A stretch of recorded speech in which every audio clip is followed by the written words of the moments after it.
এটা doctrine of necessity apply করে আমাদের অতীতের যে কাস্টমারি ল আছে সেগুলো বিবেচনায় নিয়ে এই সরকার যত দ্রুত সম্ভব নির্বাচনের মধ্য দিয়ে রাজনৈতিক প্রক্রিয়ায় বাংলাদেশকে একটি গণতান্ত্রিক রাষ্ট্রের দিকে নিয়ে যাওয়ার জন্য যা যা করণীয় সরকার করবেন। গতকালই সাবমিশন আমি দিয়েছি। সুতরাং আদালত নির্ধারণ করে দিতে পারেন না যে 3 বছর থাকবে না 5 বছর থাকবে না 3 মাস থাকবে। এবং গতকালকে আপনারা আমাদের প্রধান উপদেষ্টা মহোদয়ের বক্তৃতাও দেখেছেন যে এটা রাজনৈতিক দল ঠিক করবেন, জনগণ ঠিক করবেন। দ্বিতীয় সাবমিশনে আমি বলেছি মহান মুক্তিযুদ্ধের মধ্য দিয়ে অর্জিত এই বাংলাদেশ এবং এই বাংলাদেশের সংবিধান মানুষের অধিকার নিশ্চিত করার জন্য এটা হয়েছে। সেটা প্রথম মুক্তিযুদ্ধ এবং এই যে দ্বিতীয় মুক্তিযুদ্ধ জুলাই আগস্টে যেটা হয়েছে গণঅভ্যুত্থান, এই আন্দোলনগুলো এটাই স্বীকৃতি দেয় যে বাংলাদেশের মানুষের মত প্রকাশের স্বাধীনতা, সংগঠন করার স্বাধীনতা নিশ্চিত করতে হবে।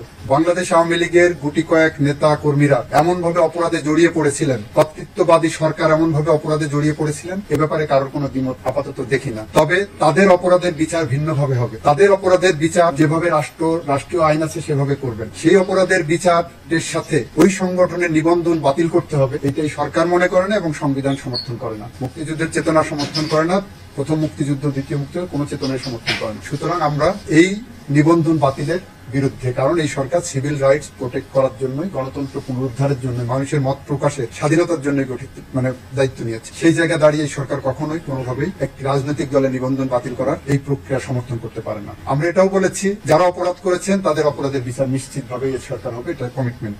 এরপরে আমরা বলেছি যে এই রিট পিটিশনটা যার বিরুদ্ধে করছেন, যার নিবন্ধন বাতিল করতে এসেছেন, তার নাম হলো বাংলাদেশ আওয়ামী লীগ। বাংলাদেশ আওয়ামী লীগকে এখানে বিবাদী করেননি। আপনি একজনকে শাস্তি দেবেন, তাকে আপনি বিবাদী করবেন না, নোটিশ দেবেন না, এটা হতে পারে না।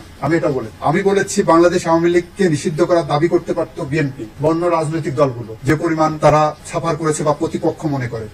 এখন পর্যন্ত বিএনপি বা অন্য কোন রাজনৈতিক দল আওয়ামী লীগকে নিষিদ্ধ করার কোন দাবি প্রত্যক্ষ বা পরোক্ষভাবে পারেনি। ফলে তারা চায় লেভেল প্লেইং ফিল্ড হোক, রাজনীতির মাঠে জনগণ যাকে গ্রহণ করে সেই রাজনীতি, রাস্তার রাজনীতি আপনি কেন আদালতে টেনে আনবেন? অতীতে এই আদালত পাবলিক ইন্টারেস্ট লিটিগেশনের নামে অনেক রকম ভাবে মিসইউজ করেছেন আপনাদের 102 এর জুরিসডিকশন। আমরা চাই সেই মিসইউজটা বন্ধ হোক। আমি বলেছি বিচারপতি তোমার বিচার করবে যে জন, সেই জনতা আজ জেগেছে, সেই জনতা। এই যে থিওরি, এই থিওরি অ্যাপ্লাইড হয়েছে গত গণঅভ্যুত্থানে। আমাদের দেশের সুপ্রিম কোর্টের প্রধান বিচারপতি, বাংলাদেশের প্রধান বিচারপতির বাসভবনে আক্রমণ হয়েছে। গণঅভ্যুত্থানের মধ্য দিয়ে সরকার, কর্তৃত্ববাদী সরকারের পরিবর্তন হয়েছে। আমি বলেছি এই সুপ্রিম কোর্টে কোনো আঘাত আসলে সেই আঘাত আমারও হৃদয়ে লাগে, আমারও হৃদয়ে রক্তক্ষরণ হয়, কারণ আমি এখানে পেশায় নিয়োজিত। কিন্তু এটা কেন হলো, কোন প্রেক্ষাপট হলো, তাদের ভূমিকার কারণে হলো, এটা আপনাদের মাথায় রাখতে হবে। আমি ওই দিন একটা কন্টেম্প ম্যাটারে বলেছিলাম আদালতের মান সম্মান অক্ষুণ্ণ রাখা, ক্ষুণ্ণ রাখার দায়িত্ব শুধুমাত্র আইনজীবী বা জনগণের না, সেই দায়িত্ব আদালতের উপরও বর্তায়।